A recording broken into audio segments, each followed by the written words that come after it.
Ni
యవనస్తులు పైకి కిందకి రండి, కూర్చుందాం.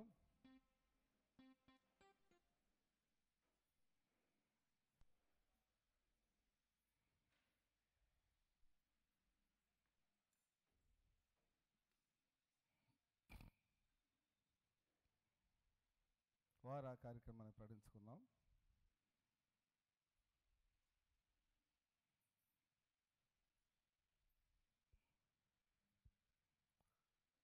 మన ముందు సభలు ఉన్నాయి, సిద్ధపాటు కూడా ఎంత ఉంది.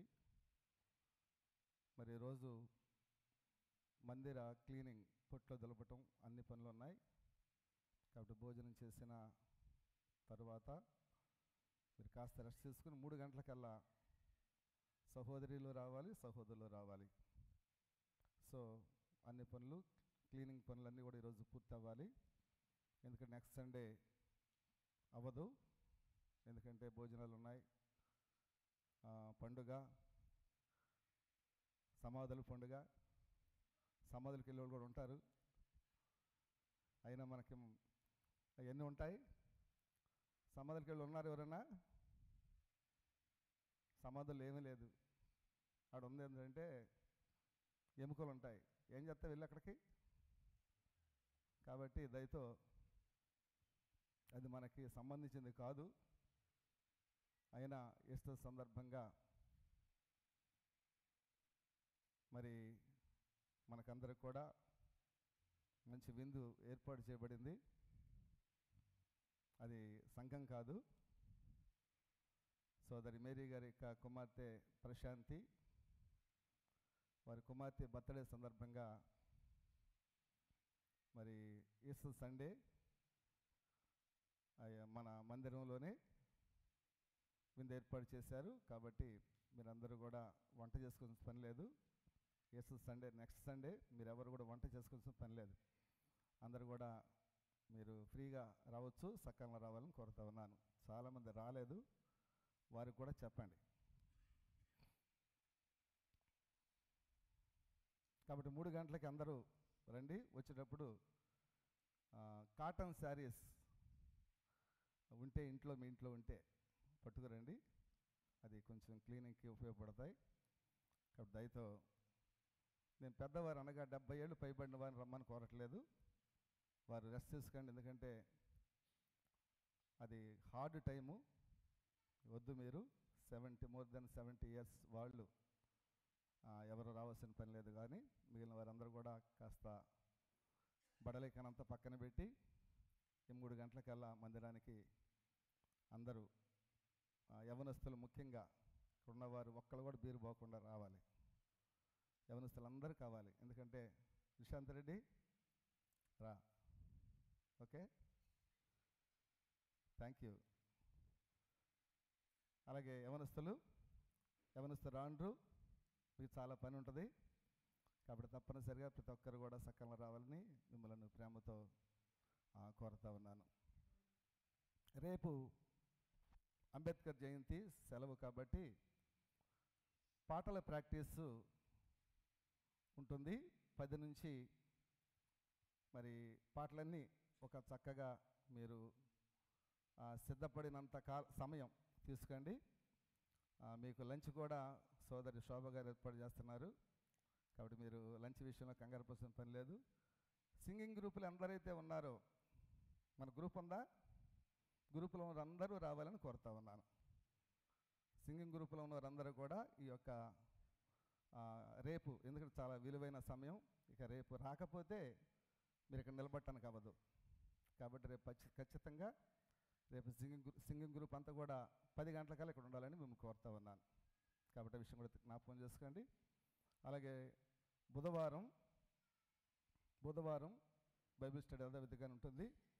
బైబిల్ స్టడీ నిమిత్తమై గలతీయులకు రాసిన పత్రిక 2వ అధ్యాయము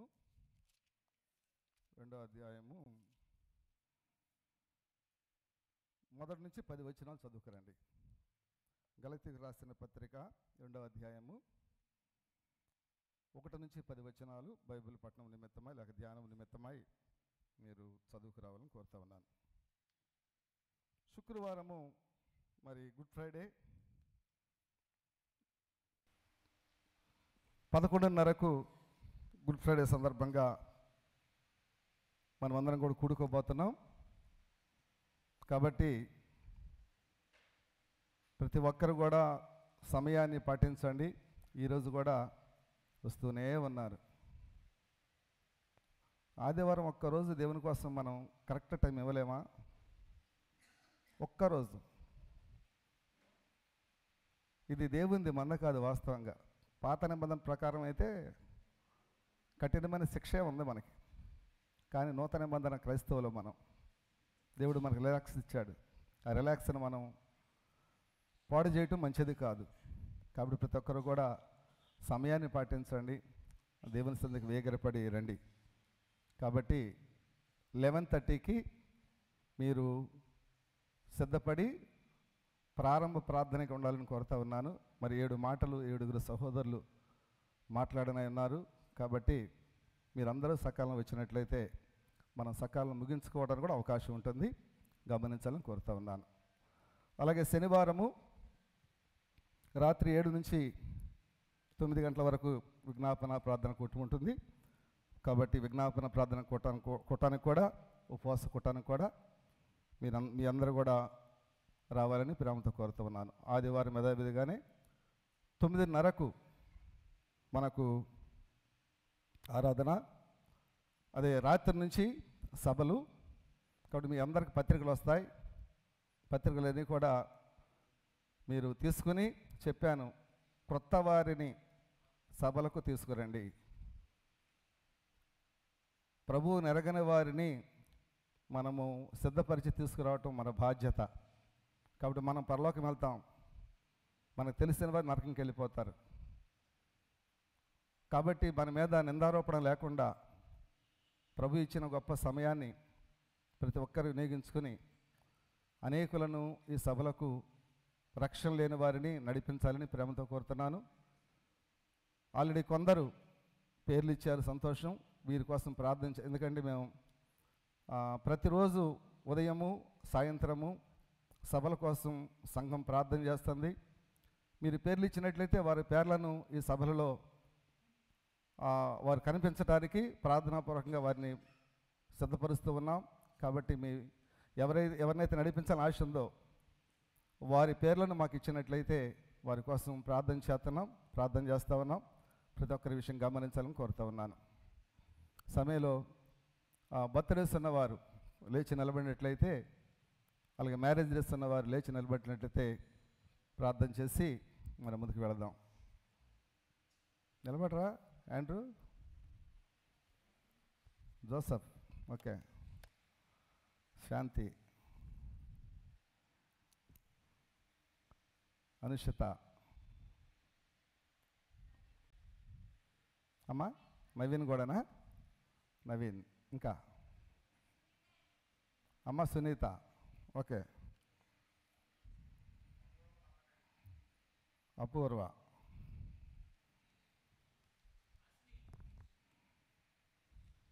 ఎవరది? ఆశని, అమ్మ మ్యారేజ్ డేనా? హరిబాబు బేబీ యొక్క వెడ్డింగ్ యానివర్సరీ, ఓకే. ఇంకా సరే, హ్యాపీ బర్త్డే గ్రీటింగ్స్ తెలియజేస్తూ ఉన్నాను నిలబడిన వారికి. అలాగే happy wedding anniversary to Haribabu and baby. ప్రార్థన చేస్తాను. ప్రియుడైన మా ప్రియ పరలోకపు తండ్రి, పరిశుద్ధుడా నమ్మదైన వాడ, వందనాలు. నా ముందు నిలబడిన బిడ్డల కోసం ప్రార్థన చేస్తూ ఉన్నాను ప్రభా.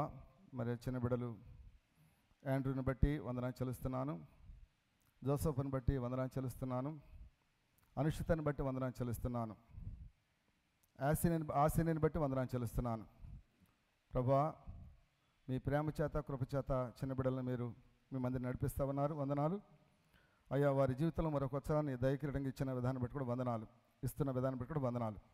నూతన మత్సంలో నూతన శక్తిని, బలమును, ఆరోగ్యం దయచండి అని ఇక్కడ ముఖ్యంగా మీ దయందు, పెద్దల దయందు, వయసు ఎందు, జ్ఞానమందు వర్ధలించండి. తల్లిదండ్రులకు విధేయులుగా, మీ భయం కలిగిన బిడ్డలుగా వారిని సిద్ధం చేయండి.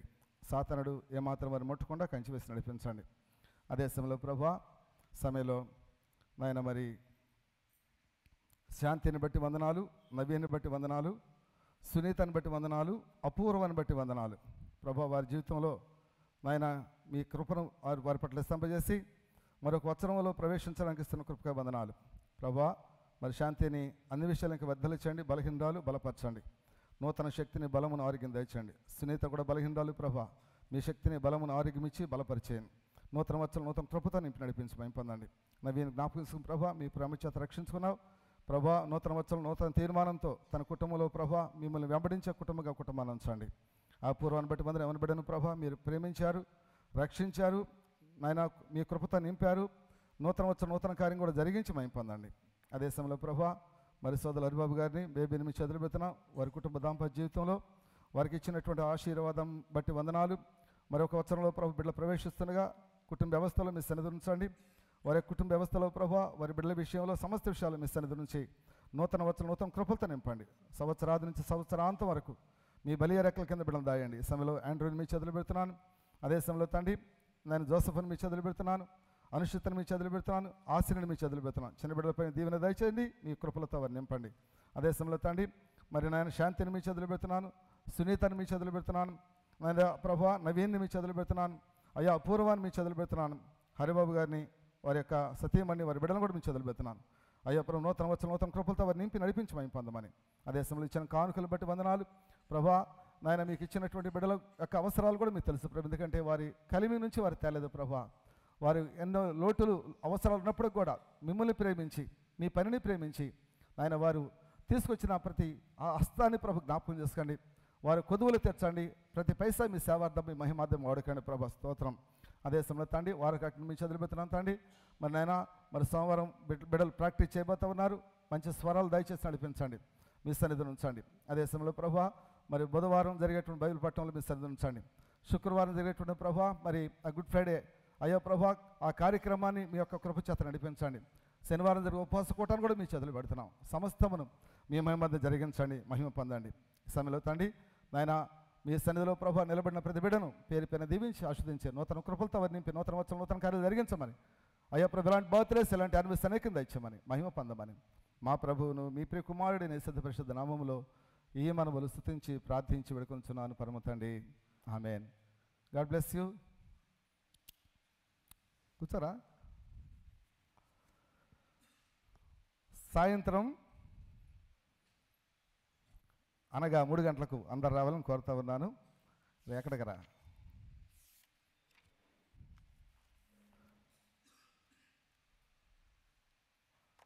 సరే, దేవుని వాక్యాన్ని చదువుకుందాం.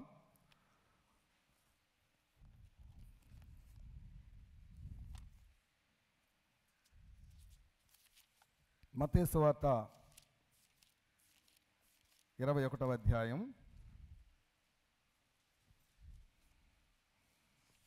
1 నుంచి 11 వచనాలు. నేనొక వచనం మీరొక వచనం మార్చి చదువుకుందాం. మత్తయి సువార్త 21వ అధ్యాయం 1వ వచనం నుంచి 11 వచనాలు మార్చి చదువుకుందాం. ఈ యొక్క భాగాన్ని చదివిన తర్వాత మా వియ్యంకులు ఉన్నారు, శ్యామసుందర్ గారు వచ్చి దేవుని వాక్యం మనందరి హృదయాల్లో ఫలించినట్లు ప్రార్థన చేస్తారు. దేవుని వాక్యం చదువుకుందాం. 21వ అధ్యాయం 1 నుంచి 11 వచనాలు.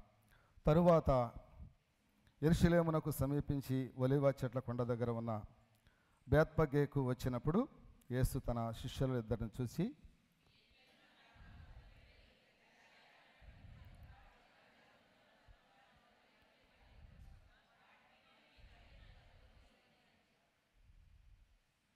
ఎవడైనను మీతో ఏమైనను అని ఎడల అవి ప్రభువునకు కావలసినవని చెప్పవలెను. వెంటనే అతడు వాటిని తోలి పెట్టునని చెప్పి వారిని పంపెను.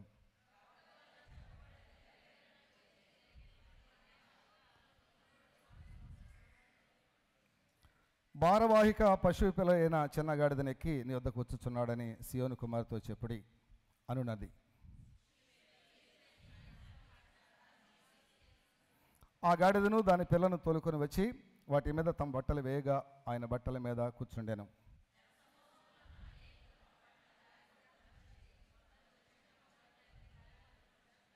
జనసమూహములలో ఆయనకు ముందుగా వెళుచుండిన వారును వెనుక వచ్చుచుండిన వారును దావీదు కుమారునికి జయము.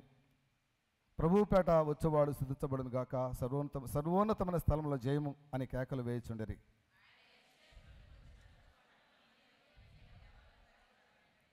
జనసమూహము ఈయన గలిలయలోని నజరేతు వాడైన ప్రవక్త అయిన యేసు అని చెప్పిరి. చాలు చాలు సమయంలో బ్రదర్ శ్యామ్ సుందర్ గారు వచ్చి ప్రార్థించాలని కోరుతా ఉన్నాను.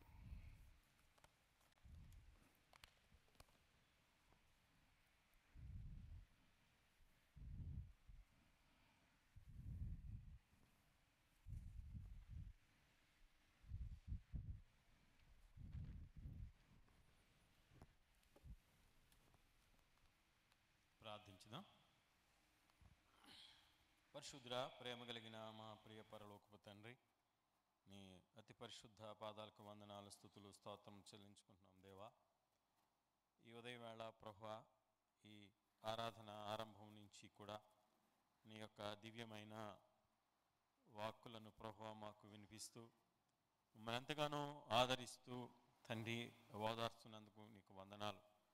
హెచ్చరికలు కూడా మాకు అనుగ్రహించినందుకు నేను ఎంతో స్తుతిస్తూ ఉన్నాం ప్రభువా. నమ్మదగిన దేవుడు ప్రభువా, మా పట్ల మీరు చేసినటువంటి ప్రతి కార్యమును బట్టి కూడా నేను ఎంతో స్తుతిస్తూ ఉన్నాను. ఈ సమయంలో వినిపించబడినటువంటి ఈ వాక్య భాగాలను నీ పాదాల దగ్గర పెడుతున్నాం. నీ మాట తండ్రి వలన మేము బ్రతుకుతున్నాం ప్రభువా. నీ మాట జీవము గలది ప్రభువా. ఆ జీవము గల మాట మమ్మల్ని బ్రతికిస్తుంది, నడిపిస్తుంది. ఆ మాటను ప్రభువా ఈ రోజున మరి మీరు వినిపించారు. ఆ మాటల్లో ఉన్నటువంటి అర్థాలను తండ్రి నీ యొక్క సత్యాలను నీ దాసుని ద్వారా మాకు వినిపిస్తారని ప్రభువా, వినిపించేటప్పుడు మేము గ్రహించేటువంటి మనసు కలిగిన వారముగా, వినగలిగేటువంటి చెవులు కలిగిన వారముగా తండ్రి మా యొక్క ఆ హృదయాలను ప్రభువా నీ వైపు ఎత్తి సిద్ధపరచుకుని ప్రభువా నీ సన్నిధిలో వినగలగడానికి భయముతో వణుకుతో మీ సంచారము ప్రభువా మేము గమనించుకొని తండ్రి ఎంతో తగ్గించుకొని ప్రభువా నీ పాదాలను పట్టుకుని బ్రతిమాలుకుంటూ వినగలగడానికి సహాయం చేయండి. నీ దాసుని అభిషేకించండి, నీ ఆత్మతో నింపండి. చక్కగా ప్రభువా నీ మాటలు నీ ఆత్మ ద్వారా మాకు వినిపిస్తారని, ఎవరు కూడా ప్రభువా తండ్రి ఇక్కడ నుంచి ఖాళీ హృదయాలతో తండ్రి వెళ్లకుండా హృదయాలు మీ వాక్యాన్ని నింపుకొని సంతోషంతో ఎంతో ఆనందంతో ప్రభువా వారి గృహాలకు తిరిగి వెళ్ళడానికి మీరే సహాయం చేయమని నమ్మదగిన దేవుడు అని స్తుతిస్తూ కొనియాడుతూ ఈ కొద్ది ప్రార్థనా స్తుతిని యేసు ప్రభు పేరట నీ పరిశుద్ధ పాదములకు సమర్పించుకుంటూ వేడుకుంటున్నానా పరమ తండ్రి. బ్రదర్, సభల పత్రిక చదువుతా ఉన్నాను. సువార్త ఉజ్జీవ సభలు కర్మేల్ చర్చ్, తేదీలు ఏప్రిల్ 27, 28 మరియు 29, 2025 ఆదివారం రాత్రి నుండి మంగళవారం రాత్రి వరకు. ప్రతిరోజు ఉదయం 9:30 గంటలకు మరియు సాయంత్రం 6:30 గంటలకు. ప్రత్యేక వర్తమానికులు దైవజనుడు డాక్టర్ పిఏ స్వామి గారు.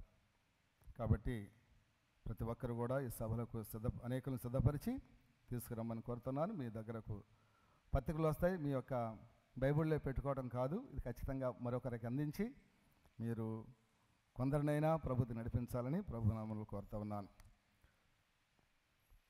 ప్రియమైన దేవుని సంగమా, ప్రభు అయిన యేసుక్రీస్తు నామములో మీ అందరూ కూడా వందనాలు చెల్లిస్తూ ఉన్నాను. ప్రభు అయిన యేసుక్రీస్తు జయోత్సాహముతో యెరూషలేమునకు ప్రవేశాన్ని మనం చూస్తూ ఉన్నాం. ప్రభు అయిన యేసుక్రీస్తు ఆయన పరిచర్యలో కొన్ని వందల మైళ్ళు కాలినడకని నడిచినారు. కొన్ని సందర్భాలే వారు నావ లేక పడవను వాడినారు. ఎందుకంటే గలిలయ సముద్రము దాటేటప్పుడు మాత్రమే వారు నావా లేక పడవను వాడినారు. మిగిలినటువంటి ప్రతి ప్రాంతంలో కూడా వారు లేక మన ప్రభు కాలి నడకనే నడిచి అనేకుల జీవితాలు మార్చినారు.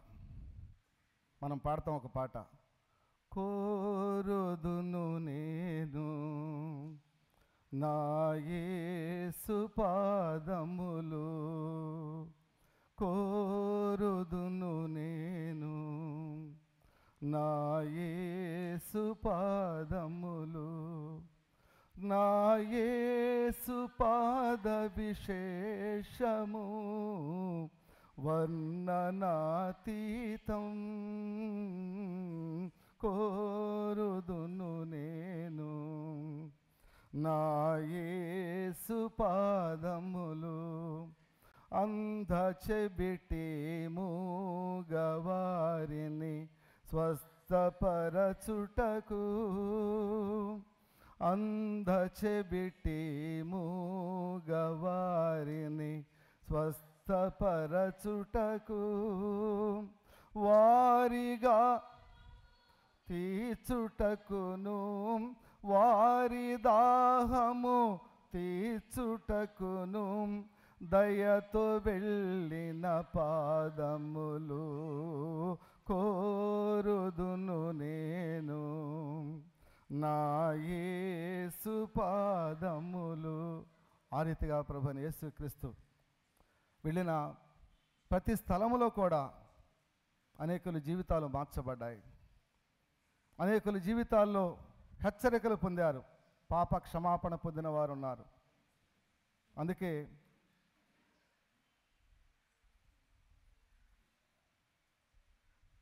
త్వరగా రండి. అందుకే వ్యభిచారమందు పట్టబడిన స్త్రీని గురించి మనం ఎరుగుదాం. కొట్టడానికి వచ్చిన వారందరూ వెళ్ళిపోయిన తర్వాత, అమ్మా నీకెవరు శిక్ష విధింపలేదా అని అడిగినారు. ఎవరు విధించలేదా అన్నాడు. ప్రభు అప్పుడు చెప్పారు, ఇక నువ్వు పాపము చేయకు. హెచ్చరిక. అలాగే 38 ఏళ్ల నుంచి కోనేటి వద్ద పడి ఉన్న వ్యక్తి జీవితాన్ని మార్చిన దేవుడు దేవాలయంలో కనపడినప్పుడు కూడా ప్రభు చెప్పిన మాట ఏంటంటే పాపం చేయకు అని చెప్పినాడు. పిల్లరా గమనించండి, ప్రభు అనేకుల జీవితాలు మార్చినారు. కానీ ఈ సమయంలో ప్రభు ఒక గాడిదను ఎంచుకుని యెరూషలేము ప్రయాణం చేస్తున్నట్లు మనం చూస్తా ఉన్నాం. ప్రభు ఏ పని చేసినా, ఆయన కాలినడక నడిచినా, యెరూషలేము వెళ్ళాలనుకున్నా, యెరూషలేము లేకపోతే వెళ్ళకపోయినా, ఆయన నావను ఎక్కి అవతలకు వెళ్ళినా, ఇప్పుడు గాడిదను ఎక్కి యెరూషలేము వెళుతున్న సమస్తము కూడా పరిశుద్ధాత్మ దేవుని యొక్క ప్రాంప్టింగ్ లేకుండా ఏ పని చేయలేదు. పరిశుద్ధాత్మ దేవుని యొక్క నడిపింపు లేకుండా ఏది చేయలేదు. ఆయన మానవాకారములో ఉన్నటువంటి దేవుడైనప్పటికీ కూడా తండ్రి యొక్క పర్మిషన్, ఒక మాటలో చెప్పాలంటే తండ్రి యొక్క పర్మిషన్ లేకుండా ఏ పని కూడా ఆయన చేయలేదు పిల్లారా. అందుకే గమనించండి, మనము దేవుని వాక్యం గమనిస్తే చూడండి, యోహాను సువార్త 7వ అధ్యాయము, యోహాను సువార్త 7వ అధ్యాయం మొదటి నుంచి చదువుతారా?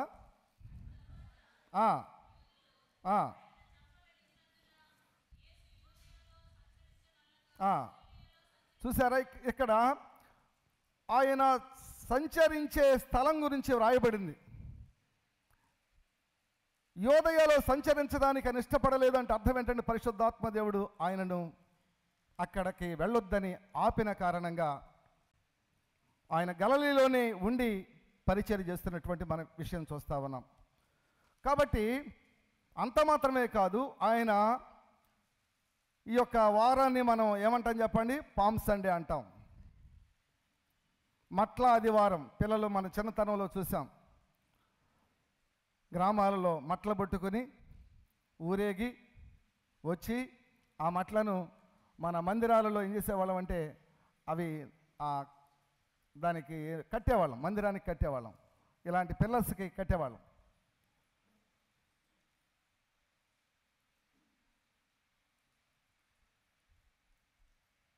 కాబట్టి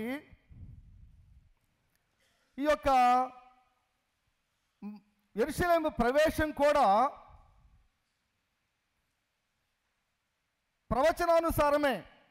ప్రవచనానుసారంగానే జరిగింది. జకరియా ముందుగానే ప్రవచించినాడు. 9వ అధ్యాయం 9వ వచనంలో మనం ఎరుగుదాం ఆ మాట, అదే ఇక్కడ రాయబడిన మాట. కాబట్టి ఆయన ప్రవేశానికి వెళ్ళబోయే సమయంలో చెప్పిన మొదటి అంశము ఆయన పరిశుద్ధాత్మని యొక్క లీడ్, నడిపింపు. తండ్రి యొక్క పర్మిషన్ లేకుండా ఏ పని చేసేవారు కాదు. ఇది మన క్రైస్తవునిగా గమనించండి, క్రైస్తవునిగా రక్షించబడిన విశ్వాసిగా పరిశుద్ధాత్మ దేవుడు ప్రతి వ్యక్తిలో ఉన్నాడు. ప్రతి వ్యక్తిలో, అందుకే మనలో ఉన్నాడు, మనతోనే.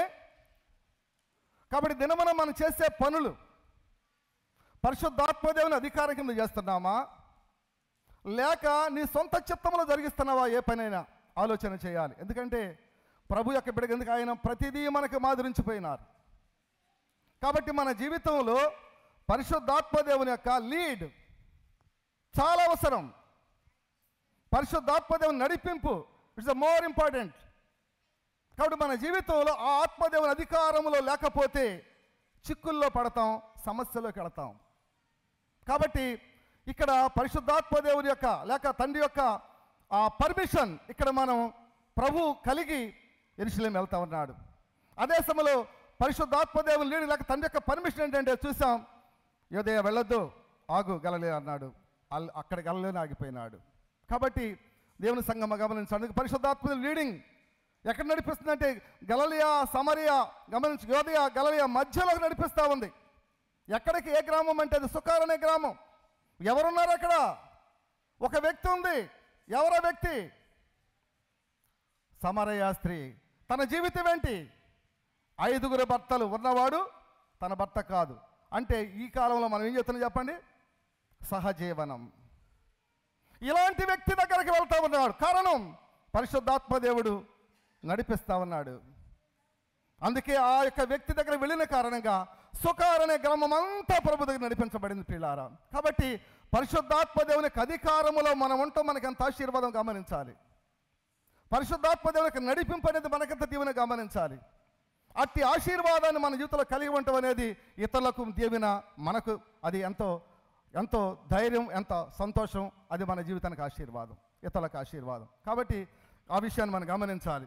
కాబట్టి ఇక్కడ పరిశుద్ధాత్మ దేవుని యొక్క అధికారం కింద ప్రభు అయిన యేసుక్రీస్తు తండ్రి యొక్క అధికారం కింద ప్రభు అయిన యేసుక్రీస్తు ఏం చేస్తారంటే ఆయన యెరూషలేము వెళుతూ ఉన్నాడు ప్రియులారా. ఇదను మన వెళ్ళేటువంటి స్థలాలు ఎక్కడ, ఎలా వెళ్తాం? మన ఇష్టమే, మన ఇష్టానుసారంగానే మన యొక్క విధానాలు ఉంటాయి, ఆలోచనలు ఉంటాయి. కాబట్టి ఒక విశ్వాసిగా ఈ దినమున నీ యొక్క ఆలోచన విధానం ఆత్మదేవుని అధికారం కింద ఉందో లేకపోతే స్వచిత్తములో ఉందో గమనిస్తే మనకి ఆశీర్వాదం పిల్లారా. అయితే ప్రభువు ఆయన అంటా ఉన్నాడు, మీ ఎదుటున్న గ్రామములకు వెళ్ళండి, గ్రామమునికి వెళ్ళండి. వెళ్ళిన 2 శిష్యులు పిలుస్తా ఉన్నాడు. వారితో అంటా ఉన్నాడు, వెళ్ళగానే కట్టబడి ఉన్న గాడిద పిల్లయు మీకు ఏం చేస్తుంది? కనిపిస్తుంది. వాటిని విప్పి తోలుకొని రండి. గమనించండి పిల్లారా, ఇక్కడ పరిశుద్ధాత్మదేవుడు మరొక సంగతి రివీల్ చేస్తున్నాడు. పరిశుద్ధాత్మ యొక్క అధికారంలో ఉన్నాడు ప్రభువైన యేసుక్రీస్తు. రెండవది పరిశుద్ధాత్మదేవుడు ఆయన బయలుపరుస్తున్న సత్యాన్ని చూస్తూ ఉన్నాం. ఆయన రివీల్ చేస్తూ ఉన్నాడు. ఏం చేస్తానంటే ఇదిగో ఇతను పంపు. ఎక్కడికి పంపు? నీ ఎదురున్న గ్రామానికి పంపు. ఎందుకు పంపాలి? అక్కడ ఒక గాడిద ఉంది, ప్రవచన నెరవేర్పు జరగాలి. అక్కడ గాడిద ఉంది, గాడిద పిల్ల ఉంది. వాటి ఏం చేయాలి? తోలుకు రావాలి. ఒకవేళ అక్కడ ఆ యజమానుడు ఉంటాడు, ఆ వ్యక్తి అడుగుతాడు, ఎందుకు పుత్తున్నారు అడుగుతాడు. అడిగితే నువ్వేం చెప్పేది తెలుసా? అవి ప్రభువునకు కావలసినదని చెప్పండి.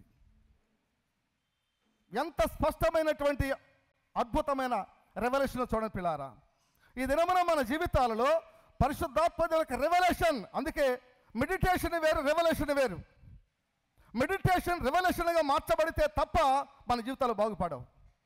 దేవుని వాక్యం కనుక మెడిటేషన్ చేయటం అది మన జీవితంలో చాలా విలువైంది. ఆ మెడిటేషన్ ఇవ్వాలంటే రెవల్యూషన్గా ప్రత్యక్షతగా మార్చబడితేనే మన బ్రతుకులు మారుతాయి పిల్లారా.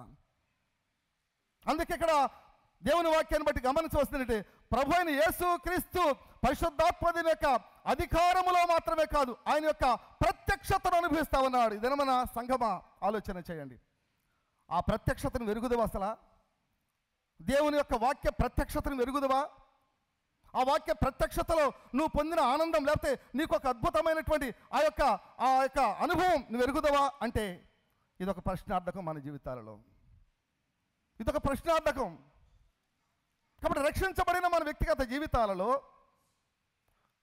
పరిశుద్ధాత్మ దేవుడు మనకు బయలుపరిచేటువంటి విధానం ఎక్కడంటే, అందుకే మెడిటేషన్ వాక్యాన్ని ఎప్పుడు కూడా మనం చదివి మెడిటేట్ చేయాలి. ఆ మెడిటేషన్ ఏమవుతుందంటే ఆత్మదేవుడు మనకు కొన్ని సంగతులు బయలుపరుస్తాడు, రెవలేట్ చేస్తాడు, ప్రత్యక్షపరుస్తాడు. ఆ ప్రత్యక్షత అనేది మనకు ఆశీర్వాదం. మెడిటేషన్ అనేది మన జీవితంలో ప్రత్యక్షతలోనికి నడిపించబడేదే రెవల్యూషన్ పిల్లారా. కాబట్టి మన జీవితంలో మనము పరిశుద్ధాత్మ దేవుని యొక్క ప్రత్యక్షతను ఎరిగిన వారిగా జీవించడం మనకు దీవెన, ఆశీర్వాదం. కాబట్టి అది మనం గమనించి, అందుకే దేవుని వాక్యం మనం గమనించండి పిల్లారా, ఎంత గొప్ప దేవుడు. అందుకే ఆయన నిన్న నేడు నిరంతరము ఏకరీతిగా ఉన్నవాడు. అందుకే గమనించండి, పిలుపులో ఉన్నటువంటి ఆత్మదేవుడు నాలో ఉన్నాడు, నీలో ఉన్నాడు. పిలుపుకు ఒక అద్భుతమైన రివల్యూషన్ ఏంటి చెప్పండి. అప్పటికే ఒక గారడి గమనించండి, అక్కడ చెప్పాలంటే సమరయలో అద్భుతమైన పరిచర్య జరుగుతూ ఉంది. అనేకులు సంతోషిస్తూ ఉన్నారు. చూడండి ఒకసారి దేవుని వాక్యంలో చూడండి, అపోస్తల కార్యములు 8వ అధ్యాయము 8వ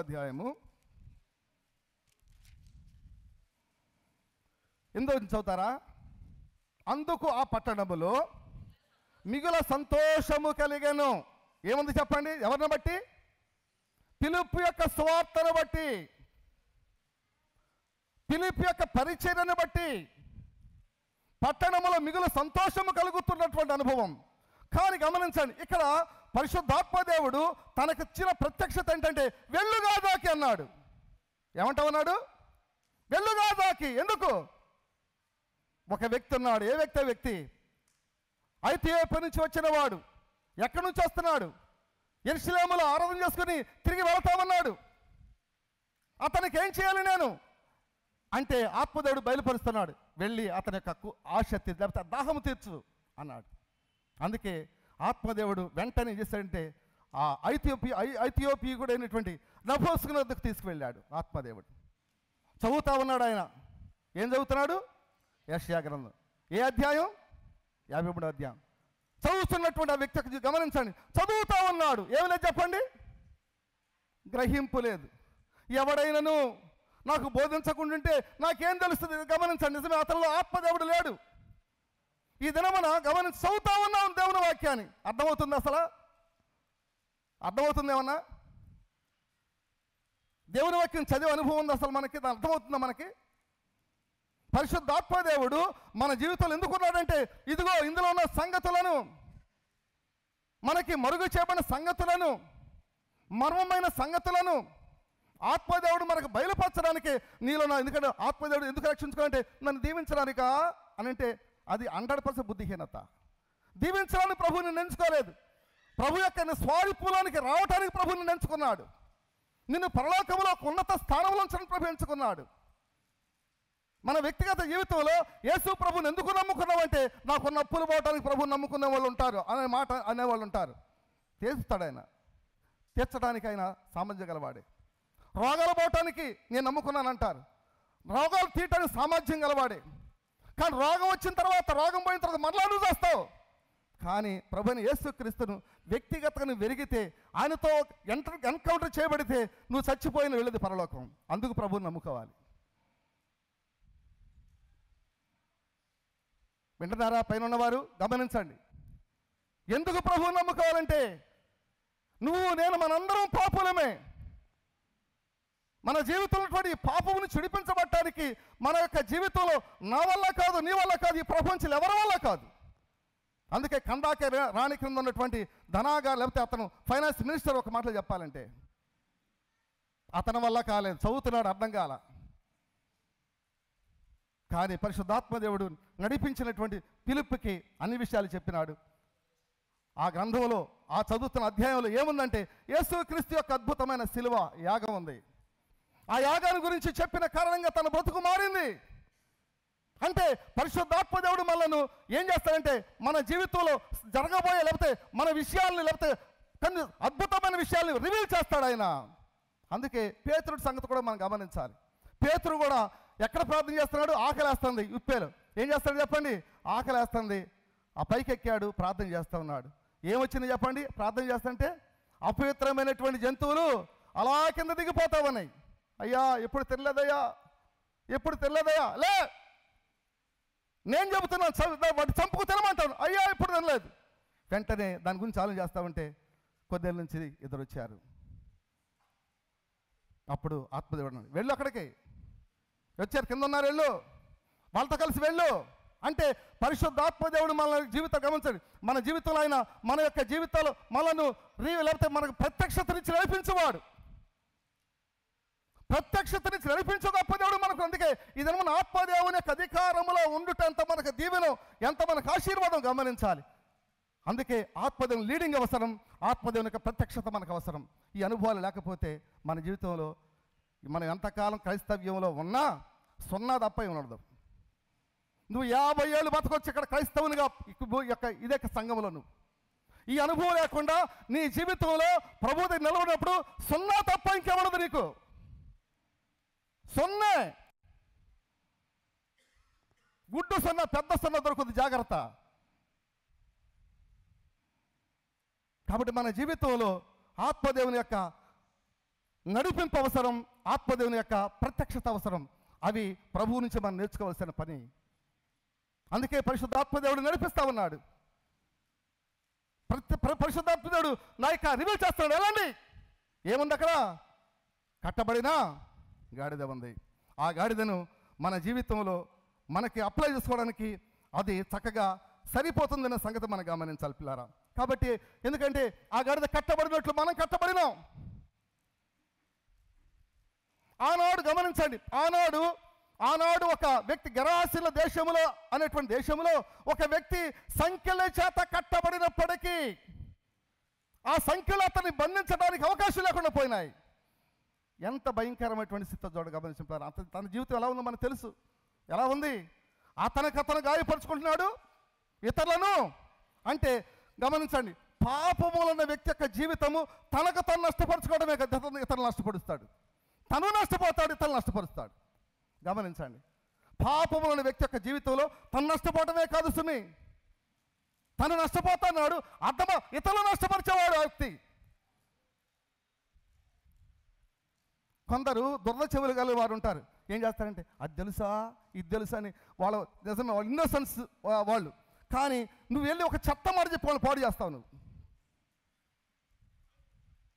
నువ్వెవరు అంటే గెరాసిన దేశంలో ఉన్న దయ్యం వ్యక్తితో సమానం.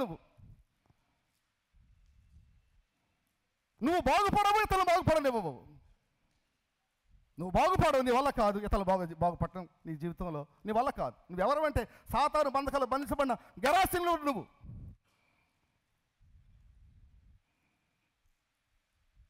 కాబట్టి మన జీవితాల్లో కట్టబడినటువంటి వ్యక్తులుగా ఉంటాం దేవుని సంకల్పం. అందుకన్నాడు విప్పి తోలుకురండి అన్నాడు. విప్పి తోలుకురండి, తోలుకురండి. ఎందుకంటే అది నాకు కావాలి, అది నాకు కావాలి. గమనించండి పిల్లలు, దినమున ఎవరు కావాలి అంటే ప్రభువుకి నీవు నేనే కావాలి. నీ నా బ్రతకంటే దేవుని వాక్యం ఏం చెప్తుంది చెప్పండి? ఏ భేదము లేదు, అందరూ పాపము చేసి దేవుడు అనుగ్రహించు మహిమను పొందలేకపోతా ఉన్నాం. ఇది మానవ యొక్క స్టేటస్, స్థితి. ఇలాంటి వ్యక్తి జీవితాన్ని ప్రభువు కోరుతుంది. ఎందుకంటే ఆయన పరిశుద్ధుడు. నేను పాపిని, నువ్వు పాపివి, మనందరం పాపులమే. అందుకే ఆయన ఎందుకు వచ్చాడంటే పాపులను రక్షించిన క్రీస్తు యేసు లోకమునకు అని చెప్పామంటాడు. అంత తాగిపోలేదు. ఈ వాక్యము నమ్మదగినది, పూర్ణాంగీకారమునకు యోగ్యమునై ఉన్నది అని చెప్పాడు పరిశుద్ధాత్మదేవుడు. అంటే నువ్వు నమ్మినా నమ్మకపోయినా అని అర్థం. నువ్వు నమ్మితే నీకు ఆశీర్వాదం, నమ్మకపోతే పోతావు నరకానికి, పోతావు నిత్యాగ్నికి, అగ్ని ఆరని పురుగు చావని భయంకర స్థలానికి యుగయుగములు నీ జీవితం అప్పగించబడుతుంది.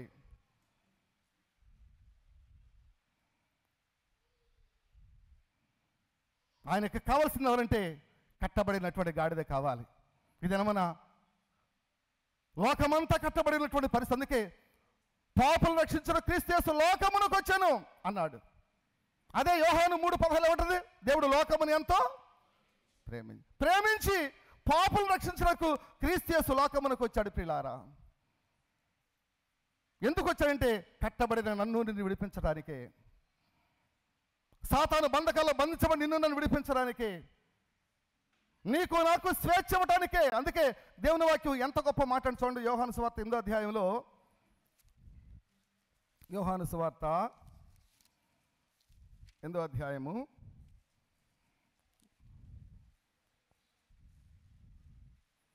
32 చదవండి. అప్పుడు సత్యము మిమ్మును ఏం చేస్తా చెప్పండి? చూడండి ఎంత చక్కని మాట. స్వతంత్రులుగా చేస్తుంది నన్ను నిన్ను. సత్యము. ఎవరు సత్యం? ఎవరు సత్యం? ప్రభు అయిన యేసుక్రీస్తు సత్యం. యేసుక్రీస్తు నిన్ను, మిమ్మల్ని అనే మాటలో నేను చెబుతున్నాను. నన్ను ఏం చేస్తారు చెప్పండి? నా ప్రభువు నన్ను ఏం చేస్తారు చెప్పండి? స్వతంత్రులుగా చేయగలటువంటి సామర్థ్యం గలవాడు నా ప్రభువు. అందుకే అంటాడు కదా, సత్యము మిమ్మల్ని ఏం చేస్తుంది? కాబట్టి దినమున సత్యమును మన జీవితంలో కలిగి ఉంటాం, ప్రభు యొక్క చిత్తం. అందుకే ఆయన యొక్క గమనించండి, ఇది మన జీవితంలో మనము పరిశుద్ధాత్మ దేవుని యొక్క అధికారం కింద ఉన్నటువంటి వారిగా ఉంటే, ఆయన నడిపింపును మనం కలిగి ఉండటం అనేది అంత ఆశీర్వాదమో మన జీవితంలో గమనించగలిగితే, ఈ దినమున నన్ను ఆత్మదేవుడు ఏం చేస్తాడు? ఏం చెప్తాడంటే స్వతంత్రులుగా చేశాడు. ఈ స్వతంత్రులుగా చేయబడిన నా జీవితంలో మరలా దాస్యం అనే కాడి కిందకి వెళ్తాం దేవుని సంకల్పము కాదు. దాస్యం అనే కాడిలో నేనుంటా దేవుని యొక్క సంకల్పం కాదు.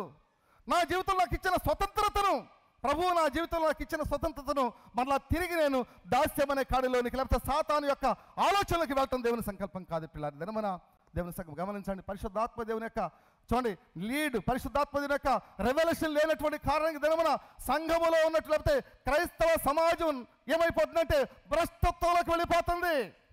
భ్రష్టత్వంలోకి. ఎందుకంటే దినమన దేవుని వాక్యాన్ని ఎరగనటువంటి వారు చాలామంది, నేను సిగ్గుతో చెప్తున్నాను ఈ మాట, ఈ వాక్యాన్ని చదవని వాళ్ళు చాలామంది క్రైస్తవులు ఉన్నారు. తెలుసా మీకు? అనుదినం చదవని వాళ్ళు, అనుదినము దేవుని వాక్యాన్ని చదవని వారు, క్రైస్తవులు అనేవారు, వారు రక్షించబడిన వారు, నేను ప్రభు బిడ్డగా మార్చబడాలని చెప్పేవారు, దేవుని వాక్యం అనుదినము చదవని వారు ఇక్కడ కూడా ఉండొచ్చు. నేను కాదంటానికి లేదు. అది సిగ్గు కదా మనకి? పరిశుద్ధాత్మ దేవుడు నిన్ను వాక్యం ద్వారా ఆయన నిన్ను నడిపించాలని, వాక్యములో ఉన్న సంగతులను నీకు ప్రత్యక్షపరిచి నిన్ను నీ జీవితంలో స్వతంత్రులుగా ప్రతిదినం బ్రతకటానికి ఈ వాక్యం ఇస్తే, ఈ వాక్యాన్ని అందరూ చదువుతున్నారు. పెద్దను గమనించండి. వాక్యం చదవకుండా రోజు 3 పూటలు మాత్రం తిండి కావాలి మనకి. టిఫిన్ కావాలి, మధ్యాహ్నం భోజనం కావాలి, మళ్ళీ ఇంకో మాట చెప్పాలి 4 గంటల స్నాక్ కావాలి, 8 గంటలకి తిండి కావాలి, లేకపోతే టిఫిన్ కావాలి మనకి. దీని మాత్రం తక్కువ ఉండదు మనకి. కానీ దీని విషయంలో మనకు బాధ్యత ఉండదు. ఎంత విచారం ఆలోచి. సిగ్గు కదా మనకి? సిగ్గు అనిపించట్లేదా? వాక్యము చదవకుండా మన జీవితంలో ఒక దినం దాటిపోతున్న సిగ్గు.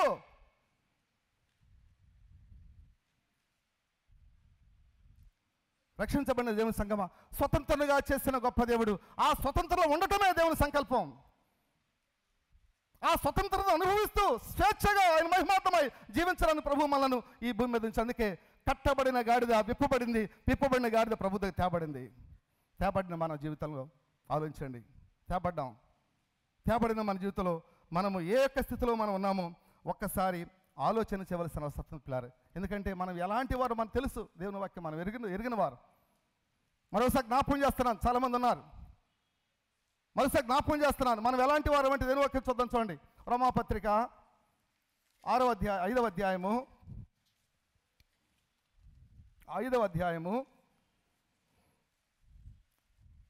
వచనంలో ఏమనుందంటే, బలహీనులమై ఉండగా, అండర్లైన్ చేసుకోండి మీరు, బలహీనులమై ఉండగా. రెండవది అదే వచనంలో, భక్తిహీనుల కొరకు, భక్తిహీనులమై ఉండగా, ఒక మాట చెప్పాలంటే భక్తిహీనులమై ఉండగా.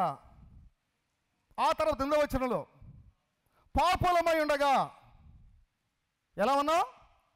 ఆ తర్వాత 10వ వచనంలో శత్రువులమై ఉండగా. ఇది మన బతుకు.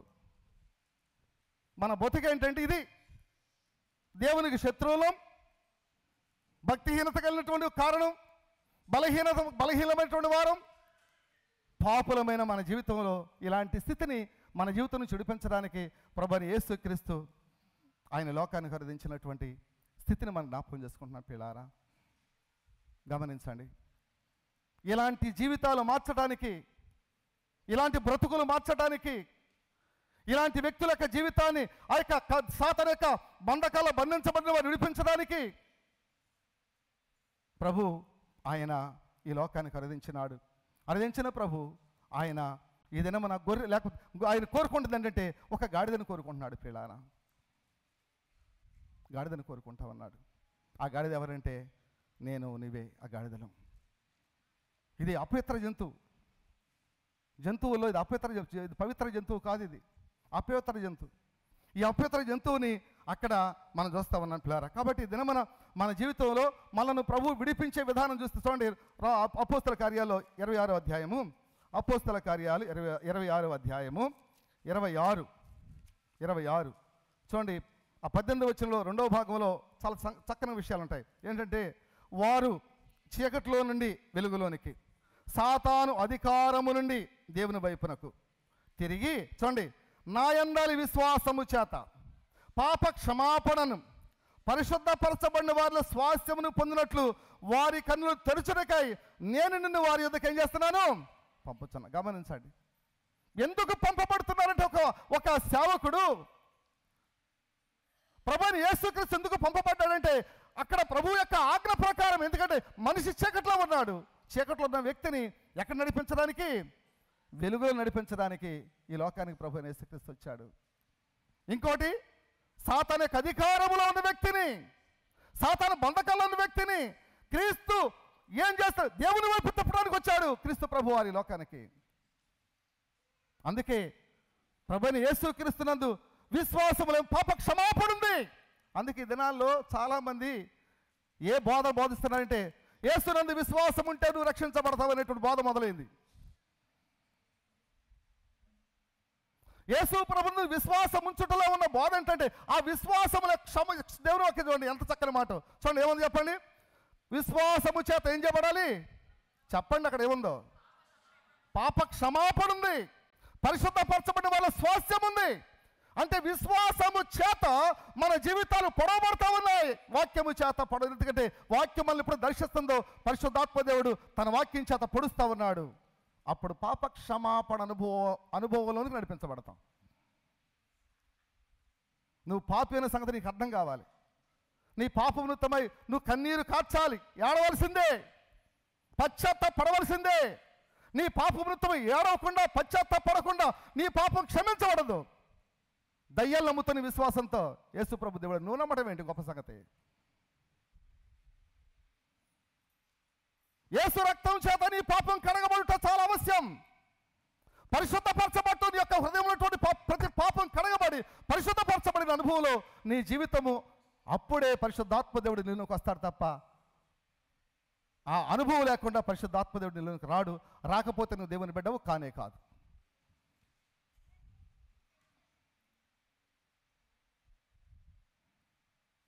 పరిశుద్ధాత్మ దేవుడు నీలో ఉంటే నీకు అర్థమవుద్ది, భయం ఉంటుంది, క్రమం ఉంటుంది. మాట మాట్లాడితే ఏం మాట మాట్లాడాలి, ఏ మాట మాట్లాడకూడదు, ఏమి చూడాలి, ఏమి చూడకూడదు. ఏమో సినిమాలు చూసేవాళ్ళు, టీవీలు చూసేవాళ్ళు, లేకపోతే ఆ యొక్క సీరియల్ చూసేవాళ్ళు ఎంతమంది ఉన్నారు క్రైస్తవులని చెప్పుకునేవాళ్ళు. ఫోటోగ్రఫీ చూసేవాళ్ళు ఉన్నారు యవనస్తులు, రక్షించబడేవాళ్ళు, రక్షించబడిన చెప్పుకునేవాళ్ళు. ఇవన్నీ దేవుని సంకల్పంలో ఉన్నవా? మనం క్రీస్తు దేవుని వైపు తిరిగిన వారం తప్ప సాతాను అధికారం లేని వారమే. కానీ నువ్వు సాతాను అధికారం ఉన్నట్లు ఈ లోకంలో ఉన్నటువంటి చెత్తంతా నీ యొక్క జీవితంలోనే కనిపిస్తూ ఉంటుంది. మరి ఎలా రక్షించబడినట్లు? మునిగెత్తే వచ్చినట్టు రక్షణ? మునిగేస్తే వచ్చేస్తుందా? రేపు బాప్తిసాలు ఉంటాయి రక్షణ మన సభల తర్వాత. మునిగేస్తే వచ్చేస్తుందా రక్షణ? పాప క్షమాపణ వచ్చేస్తుందా? పరలోకం వచ్చేస్తుందా? పరిశుద్ధాత్ముడు వస్తాడు నీలోనికి? నో. నీ హృదయము పొడవబడితే, ఆయన రక్తం చేత నీ పాపం కడగబడితే, ఆ పాప క్షమాపణ నిశ్చేత నీలోనికి నీ జీవితంలో నువ్వు కలిగి ఉంటే, ఆ అనుభవం కలిగినటువంటి అనుభవంలోనే నిజంగా పరిశుద్ధాత్ముడు మనల్ని లీడ్ చేస్తాడు, పరిశుద్ధాత్ముడు మనల్ని గైడ్ చేస్తాడు, పరిశుద్ధాత్ముడు మనకు రివీల్ చేస్తాడు. తద్వారా మన జీవితాలు బాగుపడతాయి. ఆయన మహిమార్థం ఈ భూమి మీద బతుకుతాం పిల్లారా. అందుకే సాతాను అధికారం నుంచి ఏ దేవుని వైపు తిరగడానికి ప్రభువు మనలను ఏర్పరచుకుంటున్న విధానం గొప్పది పిల్లారా. అందుకే ఈ దినమున ప్రభువు బిడ్డలారా ఆయన మనలను విప్పినాడు. నిజమే, కట్టబడిన వారిని విప్పినాడు. దేవునికి వందనాలు చెప్దాం. అదే సమయంలో విప్పబడిన మనం ప్రభు దగ్గర నడిపించబడ్డాం. దేవునికి వందనాలు. నడిపించబడిన మనం ఏం చేయాలంటే గమనించండి, ప్రభువును మోయవలసిన బాధ్యత మనదే. ప్రభువును మోయవలసిన బాధ్యత మనదే. ఆయన మోయవలసిన బాధ్యత నీపై నాపై ఉంది పిల్లారా. కాబట్టి దినమున దేవుని బిడ్డలారా, ఈ దినమున ఆయన యొక్క ప్రేమ ఎంత గొప్పదంటే ఆయన దీనత్వం మనకు చెప్తా ఉంది. ఆ దీనుని యొక్క దీనుడిగా, ఎందుకంటే ఆయన మనను ప్రేమ చేత వెదక రక్షించుకుని ఈ దినమున మన జీవితంలో మనను ఆయన ఏం చేస్తున్నారు? మన మీద ఆయన ఊరేగించడానికి, ఆయన ఊరేగించబట్టడానికి ఇష్టపడుతున్నాం మన మీద. అందుకే గాడిద వస్తే, ఆ గాడిద మీద ప్రభు కూర్చుంటే, ఆ కూర్చున్న గాడిదకు మట్టలు పరుస్తూ ఉన్నారు, బట్టలు పరుస్తూ ఉన్నారు. ఏం పరుస్తున్నారు? మట్టలు నరికినారు, మట్టలు పరిచారు. కొందరైతే వస్త్రాలు కూడా ఏం చేస్తారు చెప్పండి? పరిచి అద్భుతంగా ఆ యొక్క ప్రభువుని, గాడిద మీద ఉన్న ప్రభువుని ఆయనను తీసుకువెళ్తా ఉన్నారు, ఆయన్ని ఘనపరుస్తూ ఉన్నారు, ఆయన ఆరాధిస్తూ ఉన్నారు పిల్లారా. ఒక్క మాట నాకు అర్థమైంది ఏంటి తెలుసా? ప్రభు ఆ గాడిద మీద కూర్చున్నాడు. ఆ గాడిదకి ఏ సమయత్తు ఫీలింగ్ ఉండదు తెలుసా? దాని ఫీలింగ్స్ లేవు, నో ఫీలింగ్స్.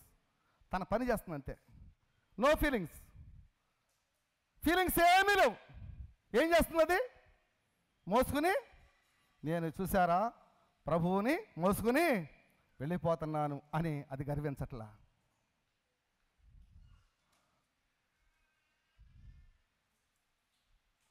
ఆ మోసుకుపోయేది తనకు అసలు ఫీలింగ్స్ లేవు. అదేంటంటే అది నా పని అంటా ఉంది. ఏమంటుంది? అది నా పని మాత్రమే. ఎందుకంటే నేను నియమించబడింది, ఎందుకంటే బరువులు మోయటానికి నియమించబడ్డాను. నేను ఎందుకు నియమించబడ్డాను?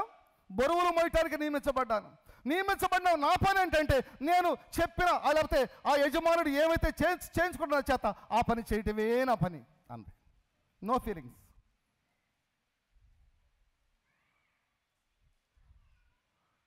దేవుని బిడ్డలారా గమనించండి, దినమన మన జీవితంలో అతిశయ. అందుకే అసలు మనల్ని ఎలాంటి వాళ్ళమో దేవుని వాక్యం చెప్తుంది కదా.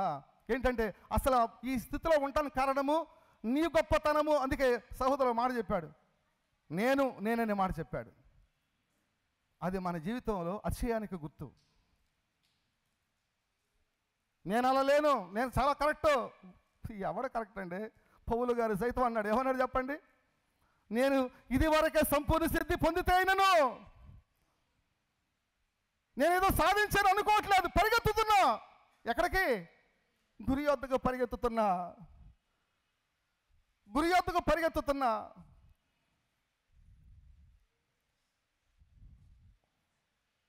మన జీవితంలో గమనించక ఈ యొక్క గాడిదకు ఏ ఫీలింగ్స్ లేవు. తన పని ఏంటంటే చెప్పిన పని చేసుకుంటా పాఠమే తన ఫీలింగ్, అంతే, ఇంకా లేదు. ఇదేమన్నా మన జీవితంలో ఈ గాడిద నుంచి నేర్చుకోవాల్సిన పాఠం అదే. నువ్వు దేవుని యొక్క బిడగా ఆయన ఇచ్చేటువంటి ఏ పని సరే, ఆయన నాకు అప్పగించిన పనిది, మొయిటివే నా పని, నో ఫీలింగ్స్. నా యొక్క జీవితం నేను లేకపోతే ఈ యొక్క ప్రభువు ఇక్కడి నుంచి ఆ యొక్క యెరూషలేము వెళ్ళడు అనుకోవట్లేదు. అది నాకు అప్పగించబడిన పని నేను చేయుటే నా పని అంటా ఉంది.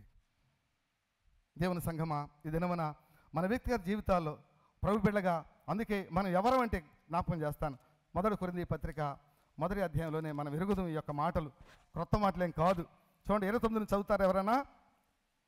దేవుని ఎదుట అతిశయింపబడకుండానట్లు, చూడండి, జ్ఞానులను సిగ్గుపరచుటకు లోకములో నుండి వెర్రి వారిని దేవుడు ఏర్పరచుకొనెను. చదవమ్మా. బలవంతులైన వారిని సిగ్గుపరచుటకు లోకములో బలహీనులైన వారిని దేవుడు ఏర్పరచుకొని ఉన్నాడు. ఎన్నికైన వారిని వ్యర్థము చేయుటకు లోకములో నీచులైన వారిని తృణీకరించబడిన వారిని, ఎన్నిక లేని వారిని దేవుడు ఏర్పరచుకుని ఉన్నాడు అన్నాడు. చూడండి పిల్లారా, ఎలాంటి వాళ్ళం అంటే అలాంటి వాళ్ళం. ఒక్కసారి మన జీవితాలు ఒక్కసారి వెనక్కి తీసుకెళ్దాం. ఏంటి నీ బతుకు, ఏంటి నా బతుకు? ఈ విశాఖపట్నం పెట్టుతూ వచ్చినోడిని, 10 పైసలు జేబులో లేవు, 10 పైసలు జేబులో లేవు. 7 ఎకరాల భూమి అమ్ముకుని అప్పుల పాలైపోయి అప్పు అమ్ముకుని ఏమి దిక్కులేని వాడికి వచ్చాడు ఈ యొక్క విశాఖపట్నం.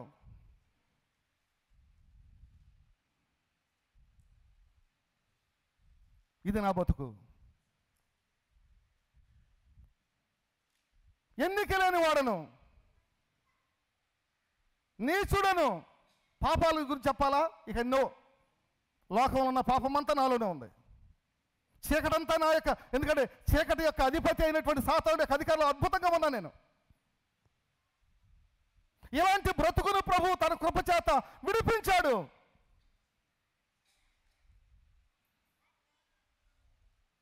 ఆ రక్తంతో కడిగాడు, శుద్ధి చేశాడు. ఇదన మన ఎన్నిక లేని నన్ను, నీచుడైన నన్ను, బలహీనుడైన నన్ను, తృణీకరించబడిన నన్ను, అజ్ఞానుడైన నన్ను తన కృప చేత ఏర్పరచుకున్నాడు. ప్రియులారా, ఆయన కృప చేత మనల్ని ఏర్పరచుకున్న దేవుడు. అతిశయపట్టు. అందుకే ఈ గాడిద అతిశయపట్ల. ఈ గాడిద యొక్క ఫీలింగ్ ఏంటంటే నాకు అప్పగించిన పని చేయటమే నా ఫీలింగ్, అంతే. అది మన జీవితంలో మనం నేర్చుకోగలిగితే దేవునికి మహిమ, మనకు ఆశీర్వాదం. అదే మనం నేర్చుకోగలిగితే అది దేవునికి మహిమ, ప్రభువు యొక్క బిడగా అది మనకు ఆశీర్వాదకరంగా ఉంటుంది పిల్లారా. కాబట్టి మన జీవితంలో ప్రభు ఏం చెప్తారంటే, ఆయన అన్నాడు కదా, విప్పండి అన్నాడు, విప్పారు. శిష్యులు తీసుకురండి అన్నారు, తీసుకొచ్చారు. ఎవరికి కావాలంటే నాకు కావాలి అని చెప్పాడు. ఇదనబన నీకు గమనించు, నీవెవరికి కావాలంటే ప్రభువుకు కావాలి. నిన్ను కోరుకున్నవాడు ఆయన నిన్ను కోరుకున్నాడు. నిజమే, నీ యొక్క యోగ్యతను బట్టి కోరుకోలేదు ఆయన. చెప్పాను కదా, ఇక్కడ మన బ్రతుకులు ఎలా ఉన్నాయి, ఎలాంటి వాడిని కోరుకున్నాడు. అందుకే ఆనాడు యోహాను, బాప్తిస్మ యోహాను చెరసాల్లో ఉండి ఎవరి కోసం ఎదురు చూడాలన్నటువంటి సందర్భంలో ఆయన మెస్సే కాదు కనుక్కోమని చెప్పి సందేహపడుతున్న సమయంలో ప్రభు ఒక మాట చెప్పాడు. అనేక స్వస్థతలు చెప్పి ఒక మాట చెప్పాడు, అద్భుతమైన మాట. బేదలకు సువార్త ప్రకటించబడుతుంది. ఎవరండి బేద?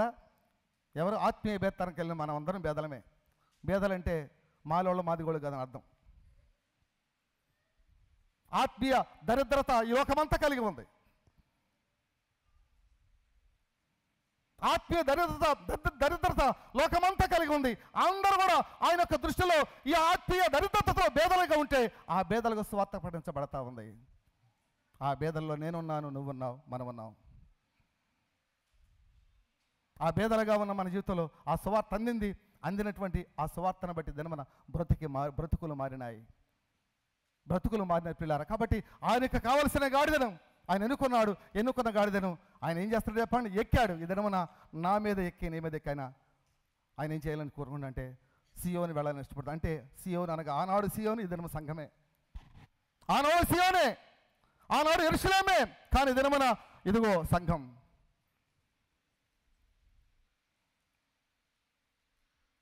ఆ సంఘమునకు గమనించండి, ఆ సంఘమునకు నిన్ను తీసుకుని వచ్చి నిన్ను పరిశుద్ధపరిచి ఆయన సంఘములు నిన్ను నాటి ఈ దినమున ఆయన ఏమంటాడు తెలుసా? ఫలించాలని కోరుకుంటున్నాడు పిల్లారా. ఫలించటం నిజమే. నేను కెనడాలో ఉండగా ఒక దైవదాసుడు చెప్పాను మీకు, ఆయన ఒక అద్భుతమైన మాట చెప్పాడు. నేను ఆయన కారులో వస్తున్నాం, నన్ను డ్రాప్ చేయడానికి ఆయన కారులో ఎక్కించుకున్నాడు. ఇద్దరం కలిసి మాట్లాడుకుంటూ వస్తున్నప్పుడు ఒక మాట, నా కోసం ప్రార్థన చేయండి అన్నాడు. ఏమని చెప్పాడు తెలుసా? దేవుని వాక్యం చూపిస్తాను చూడండి. ఏం చెప్పాడంటే యోహాను సువార్త 15వ అధ్యాయము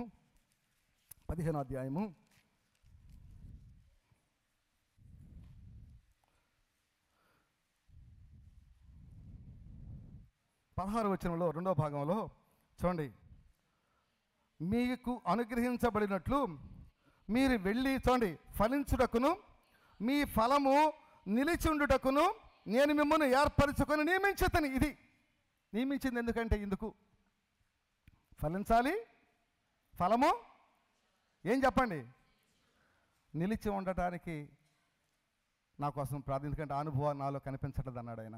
ఒక దైవజనుడు చైనా ప్రజల మధ్య సువార్త చేస్తున్న వ్యక్తి చెప్పిన మాట ఇది. ఫలించుటకును ఫలము నిలిచి ఉండునట్లు నా కోసం ప్రార్థన చేయండి బ్రదర్ అన్నాడు ఆయన.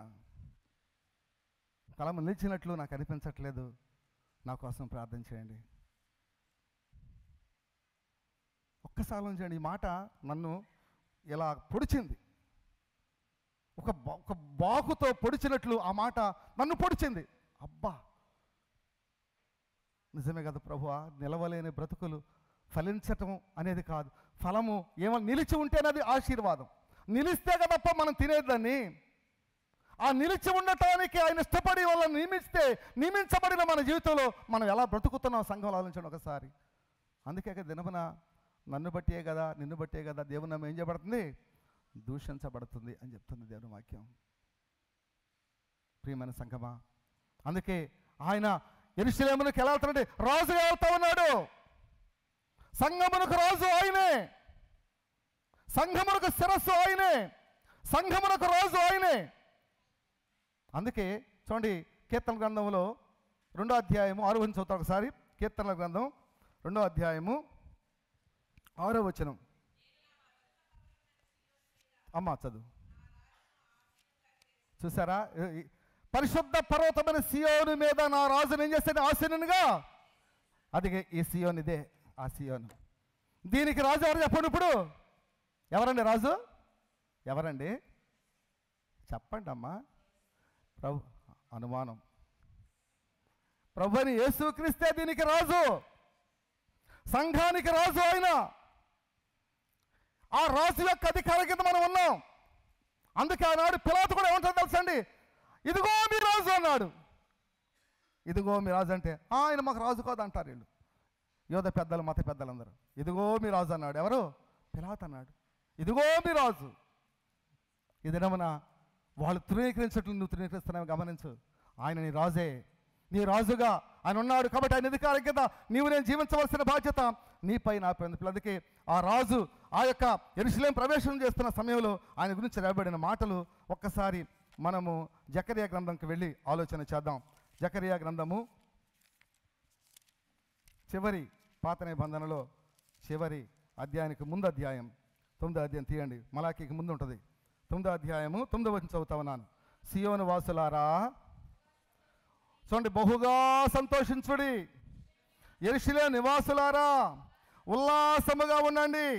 చూడండి, నీ రాజు నీతిపరుడు, నీ రాజు రక్షణ గలవాడు, నీ యొక్క రాజు ఏం చెప్పండి, దీనుడై వస్తా ఉన్నాడు.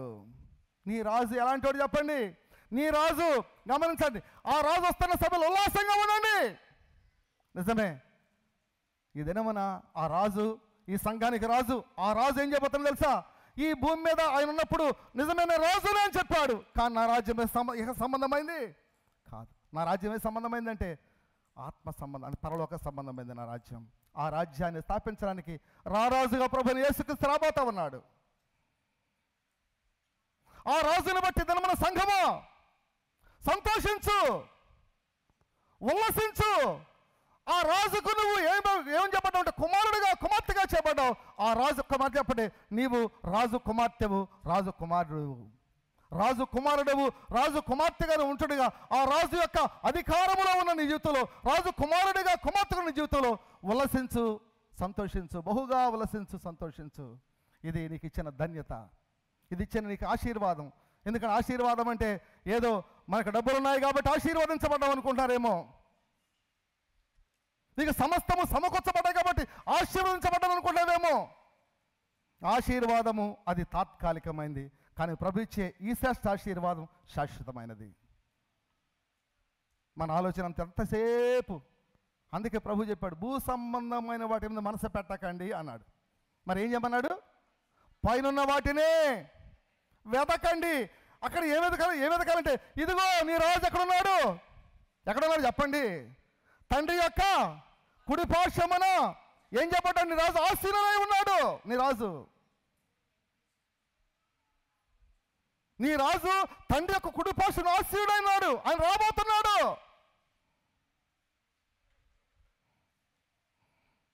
కాబట్టి ఆ రాజుకు నువ్వు రాజు కుమారుడుగా కుమార్తెగా ఉంటే ఆ కుమారునిగా కుమార్తెగా సంతోషించవా?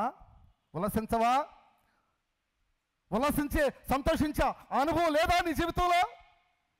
లేకపోతే మనం ఎలాంటి వాళ్ళం అంటే మన జీవితంలో ఆత్మదేవుని యొక్క, గమనించండి, లీడు లేదు, రెవల్యూషన్ లేదు. ఆత్మదేవుని లీడు లేదు, రెవల్యూషన్ కారణంగా మన జీవితంలో ఎప్పుడు బాధలే. ఎంతసేపు మనం ప్రభువుని గురించి సంతోషించే అనుభవాలు ఉండవు, కానీ ఎంతసేపు ఈ భౌతికమైన విషయాల మీద మన జీవితం మనసు పెట్టి మన జీవితంలో బుర్రలు పాడు చేసుకునేటి వారికి ఉంటాం. బుర్రలే పాడైపోతాయి, ఆఖరికి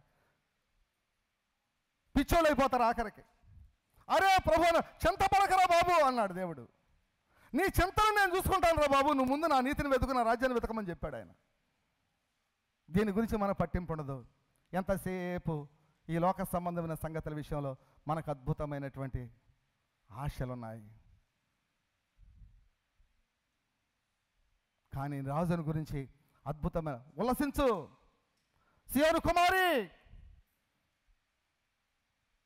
నీ రాజు ప్రవేశిస్తా ఉన్నాడు. ప్రవేశించేటువంటి ఆ రాజుని బట్టి నువ్వేం చేయంటే ఉల్లాసంతో సంతోషంతో ఆయనను ఘనపరచు లేక ఆహ్వానించు అనే సంగతి మనం చూస్తామని పిల్లరా. అంత మాత్రం కాకుండా నీ రాజు ఎవరు చెప్పు? నీతిపరుడు. నీ రాజు మనం చూస్తాం అక్కడ చదివాం, సాత్వికుడు నీ రాజు. ఎవరిని రాజు? సాత్వికుడు నీ రాజు. ఆయన్ని అనేక రీతులుగా మాట్లాడారు. ఆయన పరిచర్లు కూడా తిండిపోతాడా అన్నారు, తాగుపోతాడా అన్నారు, ఎవరికి పుట్టావన్నారు, మరియ కుమారుడు అన్నారు. అంటే తండ్రి ఎవరో తెలియనటువంటి మాట అది. మరియ కుమారుడు నువ్వు అన్నారు. మనం చదువుకు గత ఆదివారం వంచకుడు అన్నారు. ఈ వంచకుడు అన్నారు. పేరు కూడా మాట్లాడటానికి అసలు ఇష్టపడలేదు. ఈ వంచకుడు అన్నారు. అన్ని మాటలు అనుభవిస్తున్నప్పటికీ కూడా నోరు తెరవలేని ప్రేమ అది. నోరు తెరువలేదా ఏ ప్రేమ, బదులు పలుకలేదా ఏ ప్రేమ, నోరు తెరువలేదా ఏ ప్రేమ, బదులు పలుకలేదా ఏ ప్రేమ, ఎవరి కోసమో ఈ జగతి కోసమే, ఈ జనుల కోసమే. అది ఆయన ప్రేమ. సాత్వికుడు ఆయన సాత్వికుడు, ఆయన నీతిపరుడు. నీ రాజు నీతిపరుడు, నీ రాజు సాత్వికుడు, నీ రాజు నీతిపరుడు. అందుకే ఆ నీతి రాజ్యములు గమనించండి.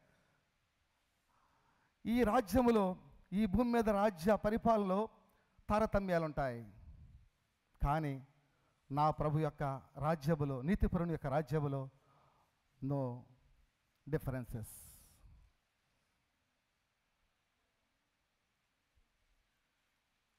ఏ వ్యత్యాసం ఉండదు, అందరూ ఆయనకు ఒకటే.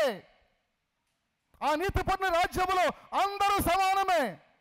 No partiality, no differences. ఆయన రాజ్యము నీతి రాజ్యం. అందుకే నీతిపరుడు ఆయన, నీ రాజు. ఆ రాజ్యానికి నువ్వు వారసుడు. గమనించు, ఆ రాజ్యానికి నువ్వు వారసుడు. ఆ రాజ్యం కోసం ఈ దినమని నువ్వేం చేస్తున్నావు? అసలు ఆ రాజ్యం కోసం ఏమన్నా ఆశ ఉందా, ఆలోచన ఉందా? అసలు ఆ రాజ్యం ఒక అద్భుతమైన రాజ్యం అనే సంగతి తెలుసా నీకు? ఆ రాజ్యం శాశ్వత రాజ్యం అని తెలుసా నీకు? ఆ రాజ్యానికి నువ్వు హక్కుదాడుకుంటే నీ ఆ రాజ్యంలోని ఆ రాజు ఎలాంటి వాడంటే ఆయన సాత్వికుడు, ఆయన యొక్క నీతిపరుడు. అందుకే ఆయన రక్షణ గలవాడు, రక్షణ గలవాడు. అద్భుతమైన మాట, రక్షణ గలవాడు. నిజమంటే ఆయన మన జీవితంలో రక్షణను అనుగ్రహించువాడు. అందుకే రక్షణ 3 టెన్సెస్. గమనించండి, మన జీవితంలో ఆఖరిది ఏంటంటే ప్రభువుతో మనము సదాకాలం ఉండేటువంటి అనుభవమే నిత్య రక్షణ. ఆయనతో సదాకాలం ఉండబోతా ఉన్నాం. ఈ రక్షణ గలవాడు నీ జీవితంలో నన్ను రక్షించాడు, పాపం నుంచి విడిపించాడు. రెండో అనుభవం ఏంటంటే నన్ను ఈ లోకములో పాపములో ఉన్న నన్ను అనుదినము, లేకపోతే పాపలోకంలో నన్ను అనుదినము ఈ పాపం నుంచి నన్ను విడిపించేవాడు, లేకపోతే అనుదినము ఆయన యొక్క సిలువతోకి వచ్చినప్పుడు నన్ను క్షమిస్తూ నన్ను నడిపించేవాడు. ఆఖరికి నన్ను ఆయన అద్భుతమైన రాజ్యానికి నన్ను తీసుకుని వెళ్ళిపోయి నిత్య రక్షణ నాకు ఇచ్చి సదాకాలం ఆయనతో ఉంచుకునే దేవుడు. అదే రక్షణ గలవాడు నీ రాజు. నీ రాజు నిన్ను సదాకాలం ఉంచుకునేవాడు. ఆయనతో నువ్వు సదాకాలం ఉండే గొప్ప భాగ్యం ప్రభించాడు. ఆ గొప్ప దేవుని ఈ దినమున నువ్వు ఉల్లసించి లేకపోతే సంతోషిస్తూ ఆనందిస్తూ నువ్వు ఆయనను వెంబడించడం నీకంత ఆశీర్వాదం పిల్లారా. అందుకే నీ రాజు ఎంత గొప్ప రాజు ఆలోచించండి. ఇంత గొప్ప రాజు నువ్వు కలిగి ఉంటాడుగా, ఇంత గొప్ప రాజ్యానికి నువ్వు వారసుడుగా చేయబడి ఉంటాడుగా, ఈ గొప్ప రాజ్యాన్ని నీ జీవితంలో నువ్వు అనుభవించబోతుండగా ఎందుకు నీ జీవితంలో చింతలు, ఎందుకు నీ జీవితంలో అనేకమైన తొందరలు? అన్నాడు కదా, బహుగా ఉల్లసించు, బహుగా సంతోషించు, బహుగా ఉల్లసించు, బహుగా సంతోషించు. ఎందుకంటే నీ రాజు రక్షణ గలవాడని జ్ఞాపకం చేసుకో, నీ రాజు నీతిపరుడు జ్ఞాపకం చేసుకో, నీ రాజు దీనులని జ్ఞాపకం చేసుకో, నీ రాజు సాత్వికుడని జ్ఞాపకం చేసుకో. జెంటిల్, సాత్వికుడైన ఆయన దీనుడు, ఆయన దీనత్వం మనం ఎరుగుతాం. ఆయన మహామహిమల దేవుడు పిల్లారా. ఆ మహామహిమలు అన్నవాడు ఏం చెప్పడ్డాడు? దీనుని. ఒక్క మాట చెప్పాలంటే ఆయన పుట్టడానికి ఆఖరికి ఒక సత్రంలో స్థలం లేదు ఆయనకు. ఆఖరికి పశువుల పాకలు ఆయన జన్మించవలసిన అంత దీనత్వం నాకు నీకు లేదు.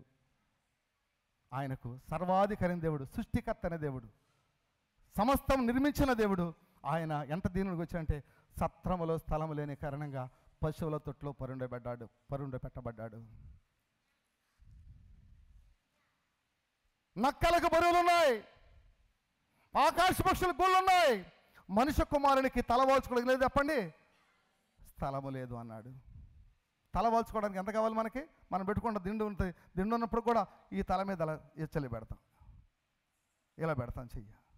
అంటే తలవాల్చుకోవడానికి స్థలం అంటే ఇది ఇంత కూడా లేదని అర్థం. ఎంత అంటే బెత్తడంత కూడా లేదని అర్థం. ఎంత అండి? ఆయన సృష్టికర్త, సమస్తం నిర్మించిన నిర్మాణకుడు. స్థలము లేదు, దీనత్వం. అందుకే గమనించండి, ఈ గాడిద కూడా ఆయనది కాదు, ఎవరిదో గమనించి. అందుకే ఈ దినమన మనం చూస్తే ఆ మేడగది అయింది కాదు, పడవ అయింది కాదు. కానీ గమనించండి, మనం అక్కడ తీసుకున్నాడు ప్రభువారు. మనం కూడా అందుకే మన లేకపోతే మన అవసరాల విషయంలో మనం కొన్ని సమయాల్లో ఖచ్చితంగా ఇతరుల దగ్గర తీసుకోవడం తప్పు కాదు. కానీ గమనించండి, మనము ఏ టైం అయితే చెబుతామో అవతల వ్యక్తి దగ్గర తీసుకున్న తర్వాత పలానా నెలలో ఇస్తాను అని చెప్పావు అనుకుందాం, ఖచ్చితంగా తిరిగి నువ్వు ఆ టైంలో ఇవ్వాల్సిందే, తిరిగి ఇవ్వాలి. ముఖం చాటేయటం, ఏ వాగలేవా అని మనం మళ్ళీ ఎదురు దాడి. లేవని చెప్పాను కదా, ఎవరు తీసుకోమన్నా నిన్ను లేవని చెప్పని నీకు తెలుసు కదా, ఆ టైంలో ఇవ్వలేవని. అప్పుడు ఏం చేయాలి? 6 నెలల తర్వాత చెప్పలేవు, 6 నెలలకు ఇస్తానని చెప్పు. నెలలో ఇస్తానని చెప్పావు, 6 నెలల టైం పెడతావా నువ్వు? 6 నెలల టైము నీకు సమస్యలు తెలుసు కదా, 6 నెలలు కానీ నువ్వు ఇవ్వలేవని సంగతి తెలిసి నువ్వెందుకు 1 నెల చెప్పావు? అంటే మనం తీసుకున్నది ఖచ్చితంగా ప్రభువు గాడిదని ఖచ్చితంగా మళ్ళీ తిరిగి పంపుతారంతే. మెడగదిని శుభ్రం చేసి తిరిగిచ్చారు, పడవను తిరిగిచ్చారు. ప్రతిదీ కూడా ప్రభు ఏదైతే తీసుకున్నారో అది తిరిగి ఖచ్చితంగా లేకపోతే వాపసు చేసిన ప్రభు. అందుకే మన జీవితంలో మనము అందుకే నీతిపరుని యొక్క రాజ్యముల అధికారమునకు వారసులమైన మనం కూడా ఆయన వలె మనం కూడా నీతి గలందుకే మనం చెప్పే మాటలో ఖచ్చితంగా యథార్థత ఉండాలి. చెప్పామంటే చేయాలంతే. నువ్వు చేత కాకపోతే చెప్పడం మానేయి, చెప్పిన తర్వాత చేయటం నేర్చుకో.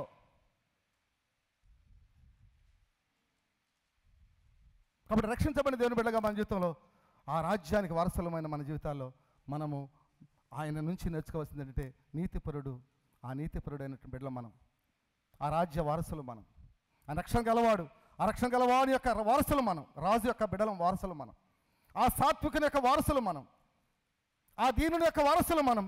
కాబట్టి ఆ వారసత్వాన్ని కలిగిన మంచిది. నిజమే, భౌతికంగా మనం అంటాం నేను వారసుడిని ఎందుకు ఇవ్వు అంటాం. పిల్లలు తల్లిదండ్రులని అడగ తప్పులేదు, వారసులు మీరు, ఖచ్చితంగా మీదే. నేను సంపాదించిన ప్రతి పైసా ఇద్దరికి సమానం, ఒకరికి ఎక్కువ లేదు, ఒక తక్కువ లేదు.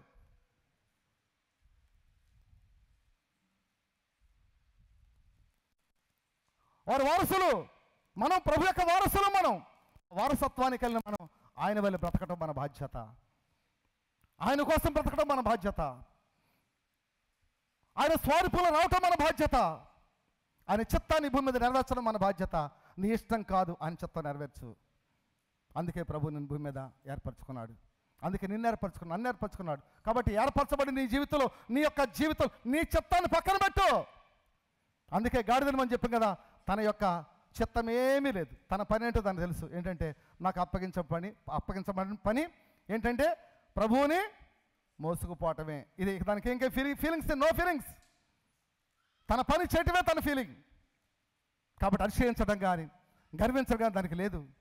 తన పని చేసుకుంటూ ఏం చేసింది చెప్పండి, వెళ్ళిపోతుంటే నిజమే అది గొప్ప అద్భుతమైన ఆరాధన. సియోను కుమారి ఏం చేయ, ఉత్సహించు, రక్షణ గలవాడు నీ దక్క తండ్రి, నీతి గలవాడు నీ తండ్రి, సాత్వికుడు నీ తండ్రి. అద్భుతంగా హోసన్నా హోసన్నా హోసన్ అని ఆయనను ఊరేగిస్తూ యెరూషలేం తీసుకెళ్తామన్నారు పిల్లారా. ఆ యెరూషలేం తీసుకెళ్ళటానికి ప్రధాన కారణం ఏంటంటే గాడిదే. ఆ గాడిదను ఈ దినమున ఆ గాడిదను ఎవరు అంటే నీవు నేనే. ఆ గాడిద వలె మన జీవితంలో ప్రభువుని మోసుకుంటూ సాగవలసిన బాధ్యత మనది. అయితే ఆ యొక్క రాజు ఎలాంటి వాడు గుర్తించిన మనం, ఆ రాజుకి వారసులమైన మనం అలాంటి బ్రతుకును బ్రతకడానికి ప్రభు మనల్ని భూమి మీద ఉంచాడు తప్ప నీ ఇష్టాన్ని నెరవేర్చుకోవడానికి లోకంలో ఉన్నటువంటి చెత్త చెదారం మనలో ఉన్నటువంటి చెత్త, లేకపోతే భూమి మీద ఉన్న ప్రతి చెత్తను నువ్వు అనుభవించడానికి ప్రభుని ఏర్పరచుకోలేదు. అందుకే మనం గతించిన కాలమే చాలును గత ఆదివారం నేర్చుకున్నాం. గతించిన కాలము చాలును. గతంలో మన బ్రతుకులు ఎలా ఉన్నాయి అంటే ఎంతో భయంకర బ్రతుకులు. ఆ బ్రతుకుల నుంచి ప్రభు మనం విడిపించబడి మనం గతించిన కాలం చాలు, ఇక బ్రతుకు ప్రభువు కోసం బ్రతకవలసిన బాధ్యత మనదే. ఈ భూమి మీద మనమే ప్రభువుని చూపించాలి, ప్రభువుని మనమే మోసుకుపోవాలి, ప్రభువు కోసం నిలబడవలసింది మనమే. ఎలాంటి రోజులు రాకపోతే మనకు తెలియదు, కానీ సాక్షిగా బ్రతకటం మన బాధ్యత. ఆ రాజుకు వారసులు మనమే. ఆ రాజ్యానికి నిజమే ఈ యొక్క సంఘమునకు రాజు ఆయనే. ఆ రాజ్యాధికారం కింద మనం ఉన్నాం. ఆ రాజును సంతోషపెట్టే రీతిగా మన బ్రతుకులు ఉండటం మన బాధ్యత. కాబట్టి సంఘములో చేర్చబడి నీవు నేను ఆ రాజ్యాధికారంలో సత్యాన్ని ఎరిగిన వారమై ఆయన కోసం నమ్మగా బ్రతకడానికి ప్రభు మనందరకు తన కృపనిచ్చి నడిపించుగాక. దేవుడి మాటలు మనం ఇక్కడ దీవించి ఆశీర్వదించుగాక. తల ఉంచుదాం, ప్రార్థన చేసుకుందాం. ఎవరికి వారము పరిశుద్ధాత్మ దేవుని యొక్క లీడ్